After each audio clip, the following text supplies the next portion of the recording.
विद्यार्थी मित्रांनो. विद्यार्थी मित्रांनो, सह्याद्री ट्युटोरियल्समध्ये तुमचं स्वागत आहे. टॉपर प्रत्येकाला बनायचंय. मला तुमच्याकडून तेच वाक्य हवंय, की मी टॉपर होणारच आहे. मला बनायचंच आहे. मग अशा वेळेस माझ्या ऑफलाईन मधल्या काही मुलांचं शेड्यूल तुमच्यावर डिस्कस करायचंय. हे बघा, प्रत्येकाचं वैयक्तिक वेळ शेड्यूल असणार आहे. त्यांच्याप्रमाणे तुम्ही केलं पाहिजे असंही काही नाहीये. तुमचं एखादं बेस्ट टाईम टेबल असेल तेही तुम्ही फॉलो करू शकता. मी नुसतं तेवढं सांगून, की आपण रोज काय केलं पाहिजे याच्यावर मी डिस्कशन करणार आहे. मी तुम्हाला सांगू का? 5 वाजता पहाटे उठायचं. ओके. मग 6 ते 8 म्हणजे बघा इथं आमचा ऑफलाईन क्लास स्टार्ट होतो म्हणूया आपण 8:30 ला म्हणूया आपण. ओके. मग 8:30 ला ऑफलाईन क्लास स्टार्ट होतोय.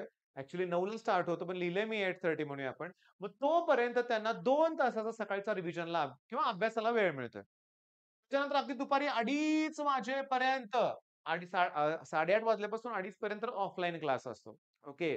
त्याच्यानंतर मी 1 तासाचा ब्रेक ठेवलाय. मग या दरम्यान ते थोडी रेस्ट वगैरे घेतील. पण 3 15:15 लाच मुलं स्टडीला परत येतात. मग 6 वाजेपर्यंत स्टडी होते. 6 ते 7 बरीचशी मुलं मग गोशाळेत जातात. ओके. मग तिथे 1 तासभर त्यांचं मन रमवतात, काम वगैरे करतात, आजोबांना हेल्प करतात. खूप चांगली गोष्ट आहे. आणि 7:30 ते 9 वाजेपर्यंत पुन्हा अभ्यास होतोय. पुन्हा जेवण वगैरे ह्याच्यात तासभर जातोच वेळ. आणि संध्याकाळी पुन्हा 1 दीड तासाचा अभ्यास होतो, निवांत झोपायचं लवकर. 11, 12, 1, 11 पर्यंत ठीक आहे. 1, 2 वरती कोण जागणार नाहीये. बरं थांबा. हे झालं टेबल. आता हे प्रत्येकाचं वेगळं असणार आहे. तुमच्या ऑफलाईन क्लासेसचं टायमिंग वेगळं असेल इथल्यापेक्षा. कॉलेजला काही लोकांना जावं लागतं कंपल्सरी ती गोष्ट वेगळी आहे आणखीन म्हणूया आपण. पण आता मी महत्वाचं काय सांगतोय ते लक्ष द्या. आपल्याला करायचंय काय? तर माझ्याकडं मॅथ्सला एक्स्ट्राऑर्डिनरी फॅकल्टीज आहेत बरं का बाळांनो. त्यांच्याशी माझं डिस्कशन झालं. आता ते चाललंय ना सी त्याच्यावरून, मॅथ्सवरून. तर मग आमचं एक गोष्ट ठरलेली आहे, की डेली अभ्यासाला जेव्हा मुलं संध्याकाळी येतात ना, मिनिमम 5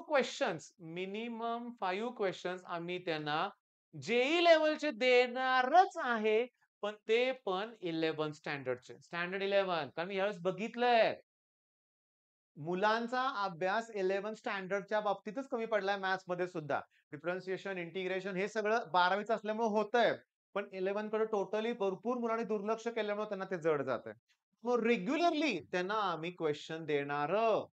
मग त्याचबरोबर फिजिक्सची न्यूमेरिकल बॅच. ओके. त्याच्यावर मी उद्या रोटेशनल डायनामिक्सचे पुस्तकातले 3 एम-सी-क्यूज आहेत. मी सॉल्व्ह करून दिलेत. पण ते करत असताना मी भरपूर फॉर्म्युला एक्सप्लेन केलेत. तर डेली मुलांना फिजिक्स न्यूमेरिकलचा एक डोस असणारच आहे. त्याचबरोबर साधारण मेच्या पहिल्या आठवड्यात मला ऑर्गॅनिक केमिस्ट्रीची बॅच लॉन्च करायची आहे. त्याच्यावर डेली एक व्हिडिओ असणार आहे सोमवार ते शुक्रवार. पण या ऑर्गॅनिक केमिस्ट्रीचे व्हिडिओ 10 मिनिटापेक्षा छोटे ठेवायचे आहेत मला. सिरियसली. पण डेली एक व्हिडिओ द्यायचा आहे सोमवार ते शुक्रवार. मला माहिती आहे 2-2.5 महिने लागतील. पण सगळं क्लिअर होणार त्यात. सगळं. 8-9 मिनिट रोज 10 मिनिटाचा वेळ आणि त्यानंतर मी झाला, की पुन्हा एक 10 मिनिटाचा वेळ पुन्हा पुस्तकात उघडून ते पॉइंट शोधा जरा अंडरलाईन करा. ऑर्गॅनिकमध्ये पैकीच्या पैकी मार्क नाही. बोर्डच्या एक्झाममध्ये 24 मार्काला ऑर्गॅनिक येतंय. 24 मार्काला ऑर्गॅनिक येतंय लक्षात घ्या आणि सीईटीला 10 मार्क तर फिक्स आहेत लक्षात घ्या. ऑर्गॅनिकचा एक व्हिडिओ. त्याच्यानंतर मी तुम्हाला सांगतो, की संघर्ष बॅच पण लॉन्च होणार आहे 3.0 म्हणूया आपण. त्याचा एक व्हिडिओ. तोही अर्ध्या तासाचा 15-20 मिनिटाचा असणार आहे लक्षात घ्या. आणि त्याच्यानंतर मेच्या पहिल्या आठवड्यात आपला सीईटीचा क्रॅश कोर्स लॉन्च होणारं.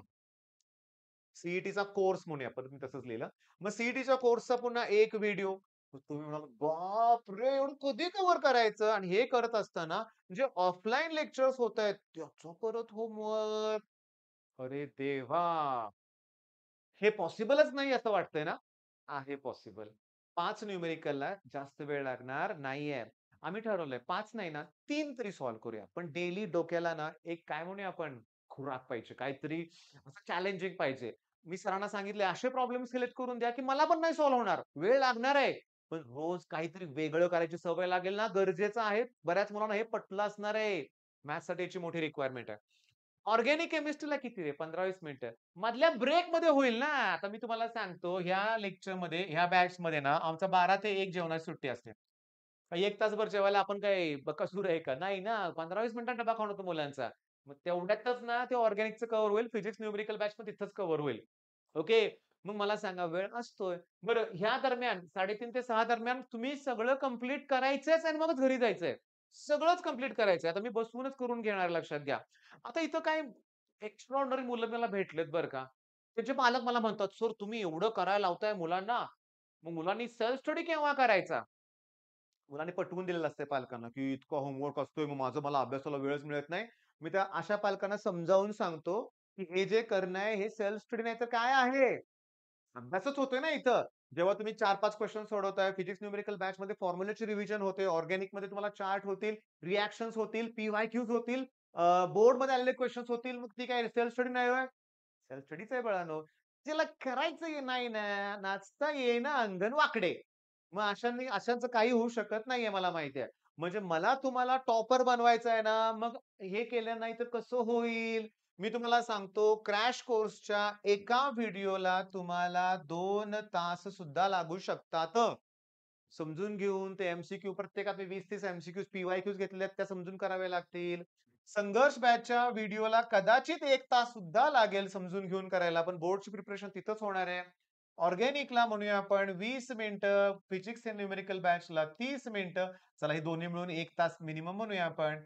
म्हणजे व्हिडिओ लेक्चरच्या अभ्यासाला 4 तास, फक्त 4 तास लागणार आहेत. फक्त 4 तास लागणार आहेत. मग एवढा वेळ आहे आपल्याकडं. आणि बाकीचा होमवर्क वगैरे असतो ना, डेली करायची सवय लावली पाहिजे. मग टॉपर बनायचं आहे ना, शिस्त पाहिजे. मी तुम्हाला सांगू का? मी असं एक ना बऱ्याच लोकांच्या स्टेटसवर बघतोय. मला आता आठवना वरच्या 2 ह्याच्यात काय होतं बरं का. हे असं असतंय. ओके, समजून घ्या. हे असं एक फनेल आहे. ह्याच्यात काय-काय त्यांनी दाखवलंय. पण इथं मला शब्द आठवतो. इथं आहे डिसिप्लिन आणि मग इथं आहे सक्सेस. ओके. डिसिप्लिन असल्याशिवाय सक्सेस मिळणार नाहीये. भरपूर तुम्ही हार्ड करताय, भरपूर गोष्टी करताय. पण डिसिप्लिन नसेल तर हार्ड वाया जाईल. सक्सेसकडे तुम्ही पोहोचणार नाहीच आहे. मग आपल्याला हवी आहे डिसिप्लिन. कसं करता येईल? कसं करता येईल? कोणत्या गोष्टींचा त्याग करावा लागेल? तर सगळ्यात महत्त्वाचा एका इम्पोर्टंट फॉर्म्युला लिहिणार आहे. तो समजून घ्यायचा. कॉन्सन्ट्रेशन ऑफ अ सोल्युशन वगैरे नाही बरं का. कॉन्सन्ट्रेशन आपलं mentally concentration is inversely proportional to distraction. Concentration is inversely proportional to distraction. Distraction कमी करा, concentration आपोआप इन्क्रीज होईल. डिस्ट्रॅक्शन वाढलं, कॉन्सन्ट्रेशन राहणारच नाहीये. फॉर्म्युला सुद्धा तुमच्या लक्षात आलेला आहे. बरं, आता सगळ्यात इम्पोर्टंट म्हणजे काय? की हे सगळं कुणासाठी चाललंय? तर मला जे मागं पडलेली मुलं आहेत, त्यांना वरती आणायचंय. मी कितीतरी मुलांशी बोललोय, हजारो म्हणूया आपण गेल्या ह्या हजारो नाही गेल्या 20-30 वर्षापासून मी जे क्लास घेतोय ना, हजारो मुलांशी माझं डिस्कशन झालंय. जनरली क्लासेसमध्ये काय होतं, की टॉपर्सना टॉपची बॅच असते. ओके, टॉपर्सला टॉपची बॅच, रँकर्स बॅच, ओके किंवा भरपूर त्यांची चांगली-चांगली नावं असतील. अचिव्हर्स बॅच, विझार्ड बॅच किंवा आणखीन भरपूर बॅच आहे. कुठली नाव असेल. रँडमली काही ठिकाणी आता मी बोललेली नावं मॅच पण झाली पण असतील. पण जे मागं पडले त्यांचं काय? ज्यांनी 11वी वाया घालवली त्यांचं काय? त्यांना टॉपर बनवायचंय आणि मी अशा मुलांना बनवलंय. मी तुम्हाला स्टार्टला बोललो, की प्रत्येक जण टॉपर होऊ शकतो. मग अशा वेळेस मला एक एक्झाम्पल द्यायचे तुम्हाला ते एन्करेज करू शकेल. म्हणजे तुम्हाला एक प्रेरणा मिळेल म्हणूया आपण. मला सांगा, मला एक स्टुडंट्स तुम्हाला एक्झाम्पल द्यायचं आहे, की त्याला मॅथ्समध्ये 10th स्टँडर्डला फक्त स्कोर होता. 10वी किती सोपं आहे अल्जेब्रा, जॉमेट्री. पण त्याचा स्कोर फक्त 50 होता. सायन्स 1, सायन्स 2 त्याचा स्कोर फक्त 53 होता. आणि 20 मार्क तर शाळेने दिलेले होते लक्षात घ्या. पण मी तुम्हाला सांगू का, या स्टुडंटनं माझी प्रत्येक गोष्ट ऐकली. मी म्हणेल ते त्यानं केलं. बरोबर अभ्यास केला, सांगेल तसं केलं. मी तुम्हाला सांगतो त्याच्या पालकांचा पण भरोसा होत नव्हता. मी त्यांना म्हणायचो, "तुमचा मुलगा अथर्व खूप जबरदस्त अभ्यास करतोय. खूप छान अभ्यास करतोय. रिझल्ट आपल्याला चांगला लागणार आहे." पालक म्हणायचे, "सर 10वीत पण सर असंच तो म्हणायचा, माझं चाललंय, होतंय. पण रिझल्ट तुमच्या समोर आहे. बघू चांगलं लागलं." म्हणजे पालक तेवढे कन्फर्म नव्हते बरं का. मला तुम्हाला रिझल्ट दाखवायचा आहे त्याचा लक्षात घ्या. बघा त्याचा 10चा रिझल्ट इथं आहे. आता हा 10चा रिझल्ट आहे ना, मी पहिला झूम करतो बरं का. बघा, शिंदे अथर्व, आईचं नाव लिहिलंय इथं आणि 4थ्या नंबरला मॅथ्स आहे बघा. त्याला फक्त 50 मार्क आहेत आणि सायन्समध्ये 53 मार्क आहेत. पण तोच आमचा शिंदे जो आहे, त्याचा जर तुम्ही 12चा रिझल्ट जर बघितला, तर तुम्हाला दिसतोय का बघा? मी याला छोटंसं करतो आणि याला इन्क्रीज करतो. बघा 12वी जिथं differentiation, integration, application of integration tough आहे सगळं. तिथं मॅथ्समध्ये त्याला 94 आहेत. म्हणजे अल्मोस्ट पैकीच्या पैकी. फिजिक्समध्ये सुद्धा 84 आहेत.